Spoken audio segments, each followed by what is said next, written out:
Hey guys, स्वागत है आप सभी का फिर से इस चैनल में। आज की वीडियो होने वाली है चैप्टर 29 और बीएल मांगा हिंदी एक्सप्लेनेशन का। Manga name Monday saviour. I hope you all guys like this video. Now let's start the video. अगले चैप्टर में हम देखते हैं कि टीचर ने जो सभी बच्चों को टाइम दिया होता है ड्रॉ करने का, वो समाप्त हो जाता है। यूएल जो मॉडल बना हुआ होता है वो लंबी सांस लेता है और खड़े होते हुए सोचता है, फाइनली ये खत्म हो गया। 20 मिनट ऐसे फील हुए जैसे 2 घंटे हो गए हो। फिर वो यूनबॉर्न के पास जाता है और ड्राइंग की ओर झांकते हुए बोलता है, तो तुमने सच में ड्रॉ किया है? वो उस मन में सोचता है कि लेकिन मैं इसे ठीक से देख नहीं पा रहा हूँ क्योंकि यूनबॉर्न के हाथ बीच में है। यूनबॉर्न धीरे से बोलता है, सो मैंने सच में ड्रॉ किया है, आई रियली। फिर वो यूल के कानों में विस्पर करते हुए बोलता है, मैंने पक्का अपना आपा खो दिया था क्योंकि मैं पूरा टाइम बस तुम्हें शक करने के बारे में ही सोच रहा था। इतना सुनकर यूल का पूरा फेस रेड हो जाता है। फिर वो अपने कानों पर स्क्रैच करते हुए बोलता है, तुम ये क्या बोल रहे हो? तुम बार बार ये कुछ स्ट्रेंज बातें बके जा रहे हो। तुम मुझे ये मत कहना कि तुमने ड्रॉ भी कुछ स्ट्रेंज ही किया है। फिर वो ड्राइंग की ओर झांकते हुए देखने लगता है। वो सरप्राइज्ड होता है और बोलता है, वाओ, यूनबॉर्न ने एक सुंदर ड्राइंग की होती है यूएल की। यूएल सरप्राइज्ड होकर बोलता है, क्या ये सच में मैं ही हूँ? तुमने सिर्फ 20 मिनट में इतनी डिटेल ड्राइंग की है, ये बहुत इम्प्रेसिव है, लेकिन ये एक्सप्रेशन कैसा है? फिर वो थोड़ी देर के रुकता है और बोलता है, बेट, क्या ये मेरी पिछले दिन की आउटफिट नहीं है जो मैंने यस्टरडे बियर की थी? यूनबॉर्न अपनी पेंसिल फेंकता है और बोलता है, नाउ मैं अब ड्रॉ नहीं करना चाहता हूँ। यूएल बोलता है, लेकिन क्यों? यूनबॉर्न यूएल की ओर देखता है और बोलता है, क्योंकि मैं अब किसी अगली को ड्रॉ नहीं करना चाहता हूँ। हार्श था। यूएल थोड़ी देर के लिए चुप रहता है, लेकिन फिर वो थोड़ी देर बाद फ्रॉन करते हुए बोलता है, ये थोड़ा हार्श था। फिर वो मन में सोचता है, लेकिन मैं एक बार फिर से इसे ड्रॉ करते हुए देखना चाहता हूँ। उसके बाद हमें क्लासरूम में दिखाया जाता है जहाँ पर यूएल ने यूनबॉर्न को उसके कपड़ों से पकड़ा हुआ था। यूएल बोलता है, वेट अ मोमेंट।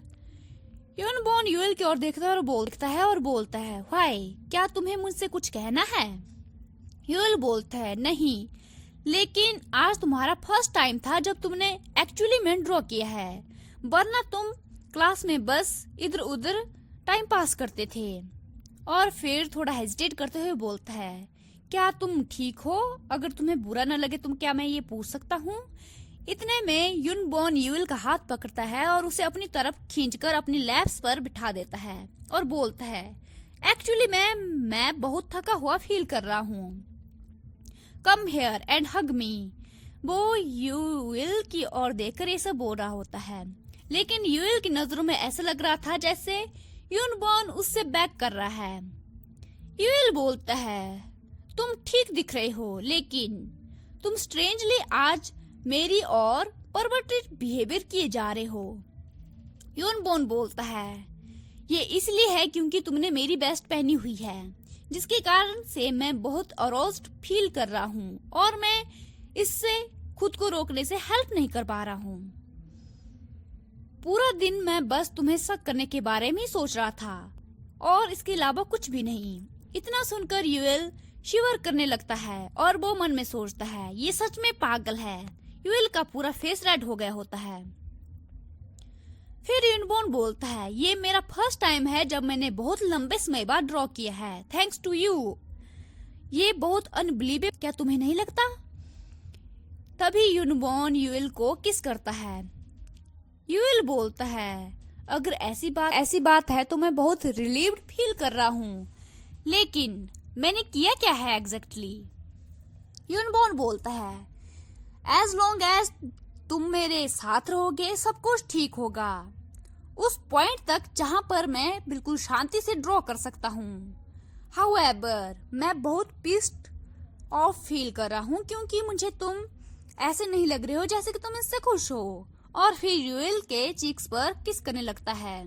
फिर वो दूसरे चिक्स पर किस करता है और बोलता है, क्या हमें एक और साल यहाँ पर रुक जाना चाहिए? मैं माइंड नहीं करूंगा कॉलेज स्किप करने से, एज लॉन्ग एज हम दोनों साथ में टाइम स्पेंड करेंगे। तब तक सब कुछ ठीक है। यूएल बोलता है, तुम ये क्या नॉनसेंस बके जा रहे हो, तुम्हें ऑब्वियसली अगले साल कॉलेज जाना है। फिर यूएल यूनबॉर्न से थोड़ा दूर होता है और बोलता है, जैसा कि मैंने पिछले कल कहा था, कॉलेज इज। इतने में यूनबॉर्न यूएल को हक करता है और फिर बोलता है, अगर तुम कॉलेज जाने का प्लान बनाओगे तो मैं भी कॉलेज जाऊंगा, अगर तुम कॉलेज नहीं जाओगे तो मैं भी नहीं जाऊंगा। मैं तुम्हारी ट्यूशन फीस सब कुछ हैंडल कर दूंगा, तो मैं तुम पर प्रेशर नहीं डाल रहा हूँ, तुम्हें बस ये सब मेरी हेल्प को एक्सेप्ट करना है और अराउंड रहना है मेरे beside. Is that all okay? फिर यूनबॉर्न यूएल को और देखता है और बोलता है, यूएल क्या ये ठीक है? यूएल यूनबॉर्न की ओर देखता है, वो कुछ समय के लिए चुप रहता है, फिर वो एक लंबी सांस लेता है और बोलता है, थैंक यू तुम्हारी सब कुछ उन सभी हेल्प के लिए, लेकिन नो मैटर कि तुम मेरी कितनी भी हेल्प करो, एक न एक दिन मैं सब कुछ रिपे करूंगा, चाहे वो कितने ही स्मॉल हेल्प क्यों ना हो। और बात कंटिन्यू करते हुए बोलता है, और अगर तुम रिपे को अलाउड नहीं करोगे तो मैं हेजिटेट भी नहीं करूंगा और इस घर से मूव आउट कर दूंगा। क्या तुम समझ रहे हो मैं क्या बोलना चाहता हूँ? यूनबॉर्न स्माइल करता है और बोलता है, हाँ ठीक है। और फिर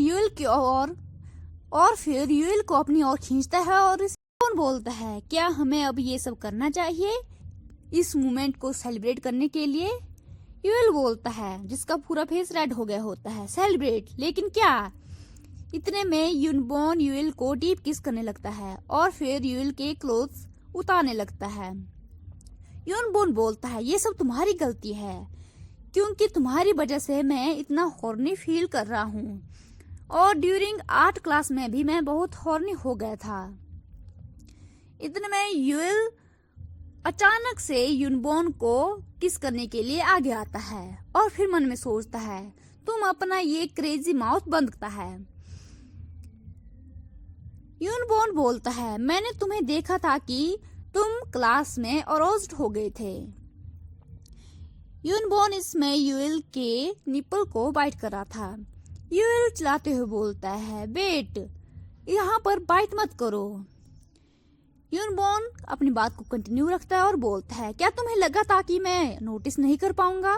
तुम हमेशा अनएक्सपेक्टेड, व्हाट अ परवर्ट। फिर यूएल यूनबॉर्न को पीछे धकेलता है और बोलता है, क्या मैं सच में यहाँ पर परवर्टेड मैं हूँ? क्या होगा अगर कोई अंदर आ गया हो? क्या होगा अगर कोई क्लास? हमें ये सब क्लासरूम में नहीं करना चाहिए। हरी अप और जाओ, दरवाजे को लॉक करो, उससे पहले कि कोई क्लासरूम में आ जाए। यूनबॉर्न बोलता है, रिलैक्स, ये लंच टाइम है और इसमें हमें कोई बॉदर नहीं करेगा, और चलो कंटिन्यू करते हैं जहां पर हमने छोड़ा था। फिर उनका लबी डबी टाइम दिखाया जाता है। उसके बाद वो घर जा रहे होते हैं और यूएल को दिखाया जाता है। वो मन में सोचता है, लास्ट में हमने वो सब डिसीजन बना ही दिया। लेकिन यूनबॉर्न बहुत एक्साइटेड लग रहा था। फिर हमें पहले की मोमेंट दिखाई जाती है जहां पर यूनबॉर्न बहुत खुश होता है और एक्साइटेड होकर यूएल को बोलता है, अगर तुम्हें आर्ट स्कूल में एडमिशन लेनी है तो उससे पहले तुम्हें रजिस्टर करना होगा। और फिर वो थोड़ी देर के रुकता है और बोलता है, ओ बेट, मेरा एक आर्ट स्टूडेंट फ्रेंड है, मैं उससे तुम्हारे लिए पूछूंगा। यूनबॉर्न बस हाँ में हाँ हिलाया जा रहा था, अपना सर को हिलाया जा रहा था। फिर कॉलेज में एनरोल करोगे? मैं उस कॉलेज में एनरोल करूंगा जहां पर तुम करोगे। ये बहुत अच्छा साउंड कर रहा है, राइट? फिर प्रेजेंट में दिखाया जाता है जहां पर यूएल सोचता है, इन द एंड मेरे पास कोई चॉइस नहीं थी लेकिन ये प्रिटेंड करने की कि मैं जीत नहीं सकता हूँ और मूव ऑन कर सकता हूँ। भले ही मैं बस पहले की ओर खेल रहा हूँ। लेकिन यूनबॉर्न का एक्सप्रेशन उसमें, तभी यूएल का फोन रिंग करता है। वो देखता है कि यूएल को यूनबॉर्न का कॉल आ रहा है। यूएल बोलता है, वाओ क्या कोइंसिडेंस है। जब मैं इसके बारे में बस सोच ही रहा था। यूएल फोन पिक करता है और बोलता है हेलो। यूनबॉर्न बोलता है क्या तुम स्कूल की ओर जा रहे हो? यूएल बोलता है ऑफ कोर्स, मैं सबवे ले रहा हूँ। फिर यूनबॉर्न बोलता है ठीक है, आई होप कि तुम्हारी काउंसलिंग बहुत अच्छी जाए, मैं तुम्हें पिक करने आ जाऊंगा। यूएल बोलता है थैंक्स और अच्छे से सेफली ड्राइव करना। यूनबॉर्न हाँ करता है और फिर यूएल बोलता है मैं हैंग अप कर रहा हूँ। फिर वो अपने कानों को रब करने लगता है और बोलता है ये हमारा फर्स्ट टाइम था जब हमने इस तरह से कॉल में बात की है। ये ऑडली बहुत टिकलिश फील हो रहा है। इतने में यूनबॉर्न की आवाज आती है फोन से, तुम हैंग अप क्यों नहीं कर रहे हो? क्या तुम मेरी आवाज और सुनना चाहते हो? यूएल इतने में फोन को काटता है और फ्रस्ट्रेट होते हुए बोलता है ये श्योर ही हॉट है, इसलिए मेरा फेस इतना रेड। तभी यूएल सबवे में स्टूडेंट्स की बातों को सुनता है, जहां पर कोई बोलता है कि तुम बैठना चाहते हो।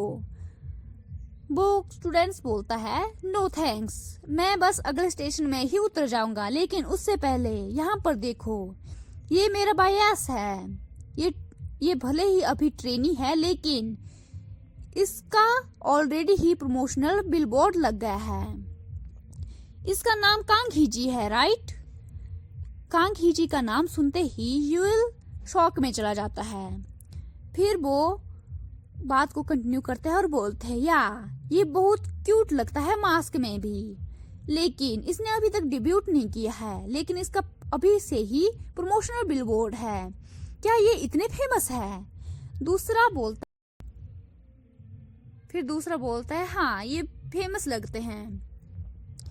फिर वो कांग हीची के बारे में कुछ बताते हैं, बातें करने लगते हैं और उसके बाद स्टेशन आ जाता है। अनाउंसमेंट थोड़ी समय बाद यूएल का स्टेशन आता है। अनाउंसमेंट होती है कि हम स्टेशन पर पहुंच गए हैं। बॉस यूएल जो भी शॉक में होता है, सबवे से भागते हुए बाहर निकलता है और फिर सोचने लगता है वो अवश्य ही सेम नाम वाला पर्सन होगा। वैसे भी ये कॉमन नाम है, तो ये नाम हर किसी का हो सकता है, ये अवश्य ही कोइंसिडेंस है, मुझे इस तरह से बिहेवियर नहीं करना चाहिए।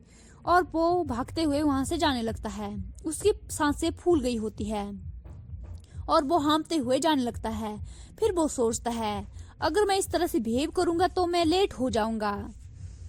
तभी वो बिलबोर्ड के सामने जाता है, जहां पर कांग सामने। फिर यूएल भागते भागते हाँफते हुए बिलबोर्ड के सामने पहुंच जाता है। वो सामने देखता है कि बिलबोर्ड पर कांग हीजी है। वो थोड़ी देर के लिए रुक जाता है और शौक में देखने लगता है, व्हाट, क्या ये सच में कांग हीजी है? वो फ्रीज हो गया होता है। तभी इसकी आवाज आती है जो यूएल को आवाज देता है, बॉन यूएल। यूएल सोचता है क्या मैं अभी उसकी आवाज सुन रहा हूँ? मैं बहुत पागल हो गया हूँ। और फिर पीछे से कोई उसकी शोल्डर पर हाथ रखता है। यूएल पीछे देखता है और फिर वो पर्सन बोलता है, वाओ, मैं बिलीव नहीं कर रहा हूँ कि ये सच में तुम ही हो। वो कांग हीजी होता है जिसने मास्क और हुडी पहनी हुई होती है। वो फिर इतना सरप्राइज्ड हो गए हो। और 29 चैप्टर यहीं पर एंड होता है। फिर अगले चैप्टर कांग हीजी बोलता है, वाओ, क्या सरप्राइज है। यूएल बोलता है, व्हाट, तुम यहाँ पर क्यों हो? कांग हीजी बड़ी बड़ी आंखें करते हुए उसकी ओर देखते हुए बोलता है, मैं बस तुम्हें ढूंढने के बारे में ही सोच रहा था और तुम मुझे यहाँ पर मिल गए। इट्स बीन अ व्हाइल, चलो थोड़ी देर के लिए यहाँ पर बात करते हैं। मैं शर्त लगाता हूँ कि तुम्हारे पास भी बहुत सारी चीजें ऐसी होंगी जो तुम मुझसे पूछना चाहते हो और मैं वो सब चीजों को सुनूंगा। लेकिन यूएल बहुत डरा हुआ होता है। वो अपने हाथों को स्क्वीज करता है और फिर वहां से जाने लगता है।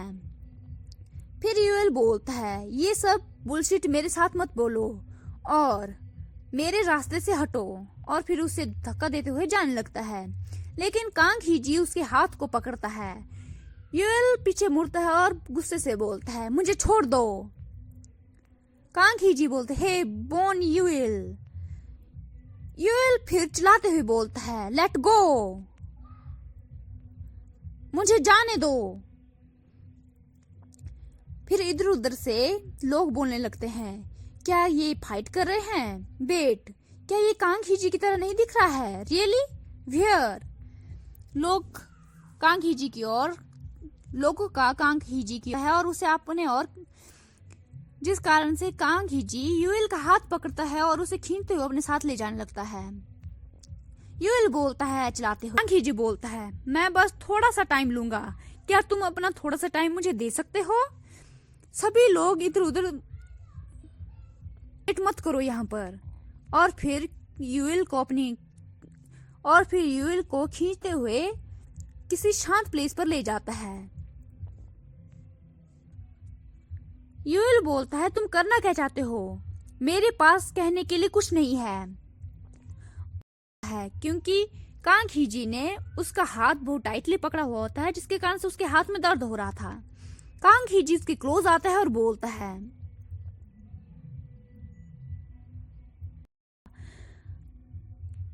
कांग हीजी बोलता है, क्या तुम सच में इस तरह से बिहेव करोगे? मैं बस तुमसे मिलकर माफी मांगना चाहता हूँ। यूएल बोलता है, व्हाट? कांग हीजी यूएल को हक करता है और बोलता है, मुझे माफ कर दो कि मैंने उस समय तुम्हारी हेल्प नहीं की और वैसा बिहेव किया। उसमें मैं कुछ नहीं। बोलता है, that fucking bastard Kim Yong ji, उसने कहा था कि उसने हम दोनों को साथ में ऑर्फनेज जाते हुए देखा था। तुम्हें पता था कि मेरा ड्रीम सिंगर बनने का था, राइट? अगर वो र्यूमर्स स्प्रेड हो जाते तो वो तुम्हारे लिए तो ठीक होता, लेकिन वो मेरे लिए ठीक नहीं होते। तभी यूएल चिल्लाते हुए बोलता है, दैट्स इनफ, और फिर बोलता है, मुझे ये सब नहीं सुनना है। कांग हीजी गुस्से से उसकी ओर घूर कर देखता है और बोलता है, अगर तुम सुनना नहीं चाहते हो तो ठीक है, लेकिन हमें सब कुछ क्लियर करने की जरूरत है। हम बहुत सालों तक साथ में सब कुछ किया है और बहुत सारी चीजों से होकर गुजरे हैं। क्या तुम सच में इस तरह से मुझसे पूरी की पूरी रिश्ते खत्म करना चाहते हो? यूएल बोलता है, तुम करना क्या चाहते हो और तुम अब कर क्या रहे हो? तुम वही थे जिसने मुझे ऑर्डर दिया था कि मैं तुम्हारी लाइफ से निकल जाऊं। तो अब ये सब एक्सक्यूज बनाना बंद करो। तुम सच में एक्सपेक्ट करते हो कि मैं तुम्हारी इस अपोलॉजी को एक्सेप्ट करूं? फिर कांग हीजी बोलता है, जैसे कि मैं ये सब करने की पावर रखता हूँ। तुमने ये आइडिया सुना कहाँ से है? के साथ हुआ। मुझे भी बहुत हार्ड टाइम मिला उनसे फेस किया है, क्योंकि वो मुझे सस्पेक्ट किए जा रहे थे। तुम्हारे पास खोने के लिए कुछ नहीं था, क्या तुम इसे समझ नहीं सकते हो एज अ फ्रेंड? फिर यूएल बोलता है, झूठ मत बोलो, मैंने क्लियरली सुना था कि तुमने ही उन्हें उस समय वो सब करने के लिए कहा था और तुमने एडमिट भी किया था। कांग हीजी बोलता है, क्या तुम्हारे पास कोई प्रूफ है जिससे तुम साबित कर सकते हो कि मैंने ही उन्हें तुम्हें मारने के लिए कहा था? तुम्हें तो मैं मुझे थैंक यू बोलना चाहिए। फिर कांग हीजी धीरे से बोलता है, तुम मुझे समझ भी नहीं सकते हो। सीन चेंज होता है और फिर यूएल यूनबोन के साथ कॉल पर बात कर रहा होता है। यूनबोन पूछता है, काम डाउन, तुम मुझे बताओ कि तुम किस बिल्डिंग के पास हो? यूएल बोलता है, मैं एच मार्ट और एल शॉपिंग मॉल के पास हूँ, वहाँ पर एक ब्रिज भी है। यूनबोन बोलता है, वहीं पर वेट करो, मैं आ रहा हूँ। यूएल मन में सोचता है, मुझे लगा था कि मैंने अपना लेकिन तुम्हें क्यों इसमें अपीयर होना था और मुझे बॉदर करना था? जो रोड के सामने बैठा हुआ था और वो शेक कर रहा था, वो बोलता है, स्टॉप शेकिंग, मैं ठीक से खुद को खड़ा भी नहीं कर पा रहा हूँ, एक इडियट की तरह।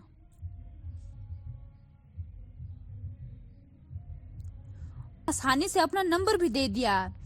I am so pathetic. तभी उसके सामने एक कार रुकती है। वो थोड़ी देर के लिए चौंक जाता है।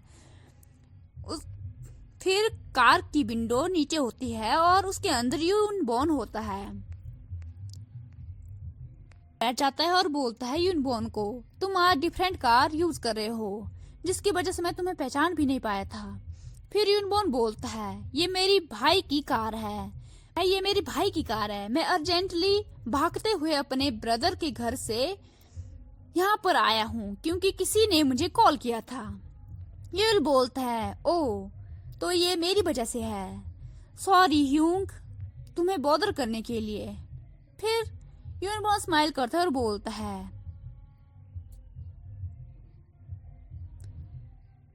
तुमने नहीं कहा था कि तुम अपने आप चले जाओगे।